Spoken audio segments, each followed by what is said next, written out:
With the help of their weapons, Hong Yao and Shen Tufei forcefully slammed the lover's body against the ground, ready to decapitate her. She panicked, opened her mouth and began to beg them not to kill her, swearing to confess everything she knew. While Hong Yao's body was releasing a powerful energy, she descended to the ground, stepped hard on the lover's body, and while her eyes were shining with rage, with a curious gaze, she told Shen Tufei to stop. She promised that if the lover confessed everything, they would not kill her. Shen Tufei descended to the ground and remained silent. The eyes of the lover widened in surprise and fear. She began to sweat and revealed that in the depths of the ground of Chuzhong there was a rift over which they had built an altar. Shen Tufei drove his axe into the ground next to her head. Seeing this, her eyes filled with fear, knowing that this was not good. With a nervous gaze, she confessed that as long as the lives of living beings from the city of Chuzhong were sacrificed, their blood and soul would be absorbed by the corpse of the ancient demonic god that lay beneath the city. And if that happened, the ancient god could revive and descend upon Dazia. Shen Tufei and Hong Yao began to observe her in silence, not knowing if she was telling the truth. Jang stood up and with a suspicious expression asked if she had confessed everything she knew. The lover swore by the ancient god that she had confessed everything. Jang noticed that she was lying. Just then, Xiao Jia manifested, opened his mouth and prepared to devour her. The lover raised her head and her attention was fixed on Xiao Jia, causing her to panic, not knowing where this monster had come from. Xiao Jia lunged at her and devoured her in one bite, admitting that she had a slight taste of the ancient god. For him she was more or less edible. The eyes of the Spider Queen, who was pretending to be dead, began to shine with hope. She turned around and thought about taking advantage of this opportunity to escape. With her last strength, she began crawling on the ground. Jang turned around and upon noticing that she was trying to flee, remembered that he had almost forgotten about her. With a calm expression, he gave Little Nine the order to take care of her. Little Nine manifested and while mist was coming off from her body, her attention focused on the Spider Queen. She sat on top of the Spider Queen, placed one hand on her head and with the other began tearing off pieces of flesh. Upon tasting the meat of such a powerful creature, Little Nine closed her eyes and couldn't help but smile with pleasure. The Spider Queen's eyes filled with fear and surprise, knowing this was her end. A system window appeared, granting Jang 2 million experience points. Just then, Tianyuan's alert reappeared in the sky in the form of a symbol. Hong Yao's attention fixed on Little Nine and her eyes widened in fear and confusion. She couldn't believe that Jang had control over such terrifying creatures. Shen Tufei turned around and upon seeing Tianyuan's alert quickly realized that Dazia was about to fall into total chaos. Jang's hair turned white again, and spikes began to emerge from his body causing him to fall to his knees on the ground. He placed one hand on it and the other on his arm and his eyes began to glow. Hong Yao approached Jang and with a worried expression asked if he was okay and what was happening to his body. Evil energy began to emerge from our boy's body, making him clench his teeth and start screaming in agony. The energy became more intense, causing Jang terrible pain. Jai Gang, Aunt Tang and the others started running towards our boy, not knowing what was happening. The spikes that were emerging from Jang's body disappeared. Jai Gang grabbed Jang in his arms and his eyes widened with concern.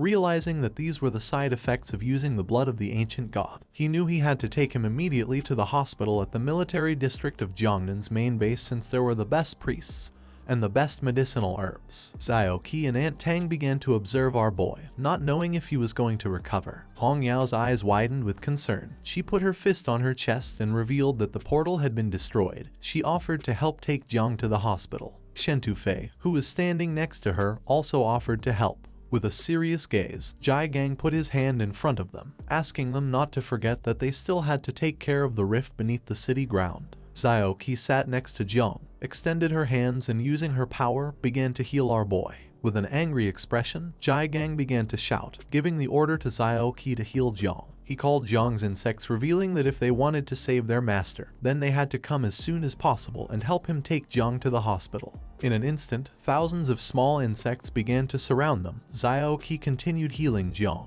Jai Gang turned towards the others, giving them the order to clean up the battlefield. Upon hearing this, they nodded their heads. Mu Hankyu fell on her knees on the ground and her eyes filled with tears and sadness upon seeing that Jang was injured. With a calm expression, Luo Sandao sat behind her, placed her hands on her shoulders and asked her not to worry about Jang since he was strong and nothing was going to happen to him, explaining that if he had been able to defeat a level 9 monster then nothing was going to happen to him. Xiao Xuanyu, who was standing behind them, began to observe them carefully and said that there was no time to cry.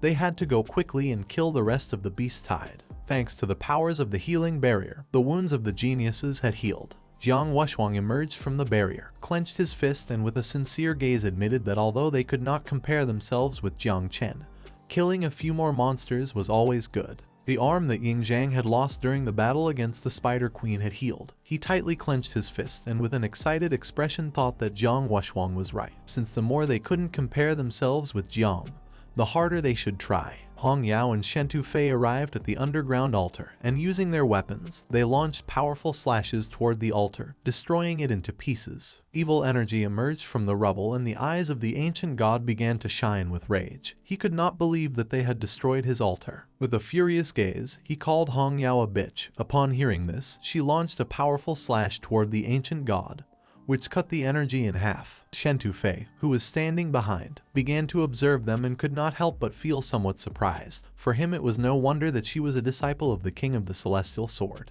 The god revealed that although his altar had been destroyed and he could not unleash all his power, they were too weak to defeat him. Just before he could finish the sentence, Shen Tufei swung his axe forcefully, ordering the god to stop talking nonsense. The god's eye expanded with rage. Seeing that they were rude, he lost the desire to play with them. Just then, the energy of the ancient god began to enter the ground. Hong Yao's attention was fixed on it and she couldn't help but panic, not knowing what this guy was trying to do. The god started laughing, revealing that this sacrifice wasn't going to cost him anything since he had all the time and opportunities to return stronger. Hong Yao's eyes widened with fury. She couldn't believe that the ancient god wanted to flee without fighting. She tried to go after him, but Shen Tufei placed his hand on her shoulder and with a sincere gaze, admitted that the god was right since with their current power, they wouldn't be able to do much damage to him. He knew they had to make the great martial god awaken the great dreamer to seal this rift as soon as possible. A week later, Jang was in the military district hospital of Jiangnan's main base, his body submerged in a special liquid and he was connected to a ventilator. Noticing the smell and equipment, it didn't take long for him to realize he was in the hospital.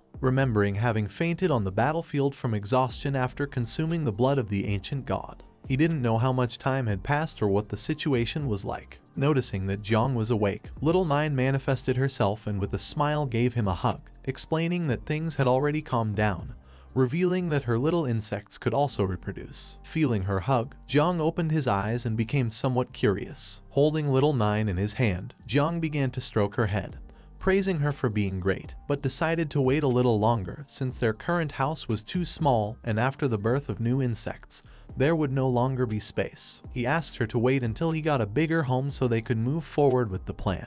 Little Nine returned to Jiang's sea of consciousness and couldn't help but feel happy thinking that Jiang was going to get a bigger home. Xiao Jia, who was hiding behind the pillar, peeked out and couldn't help but feel somewhat confused. Now that they had the power of evolution towards complexity, this time reproduction was going to start with at least a few 100 million. Jiang hoped that the ancestral tree could soon produce an insect nest fruit that could house 10 billion. Using his hand, Jiang took off the mask. Xiao Jia appeared on Jiang's shoulder, explaining that he was also going to start dividing his descendants.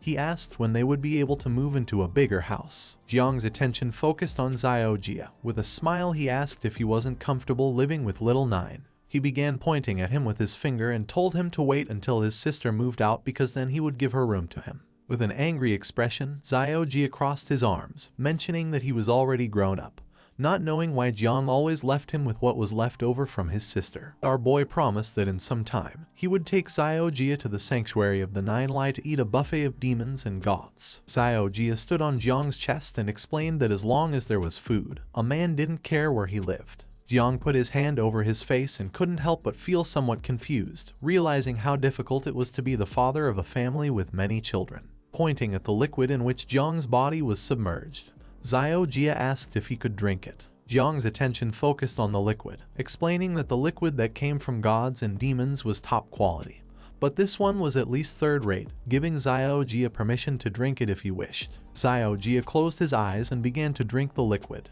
With a curious gaze, Jiang started to smile and asked what flavor the liquid had and if it didn't have the smell of an old father's feet. Upon hearing this, Xiao Jia stopped drinking and felt somewhat confused. Then, he jumped up and hundreds of small beetles appeared. Seeing this, Jang's eyes widened in surprise, leaving him in shock. Using his finger, Jang opened the system window. Earlier on the battlefield, he hadn't had time to carefully check Xiao Chan's abilities, so he decided to take advantage now to study them well. The system window revealed that she had been born at the origin of the River of Time, existing at the same level as time itself with a primordial source. Jang became curious, not knowing if she was at the same level as the ancestral tree of all things. Jang crossed his arms and his eyes widened with curiosity upon reading carefully.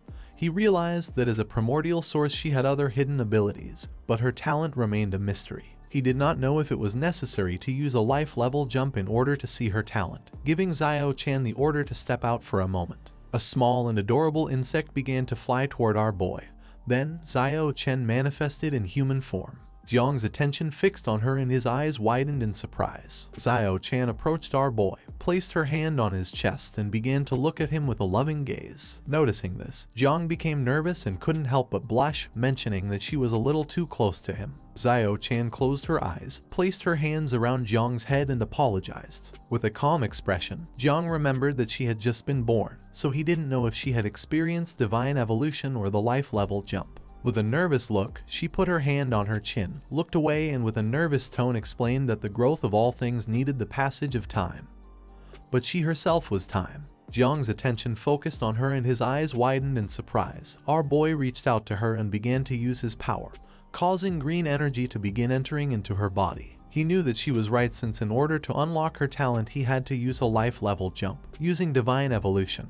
He decided to see what materials were needed for her life level jump. The system reported that if Jang wanted to use the life level jump with the insect of time cycles, he could choose one of the following sacrifice conditions. First, 10 drops of water from time. Second, 1 tributary from the river of time. Third, 3 fragments of time. And fourth, 3 divine weapons related to time. This is the end of the video. If you guys want to see the next part, then don't forget to subscribe and like the video.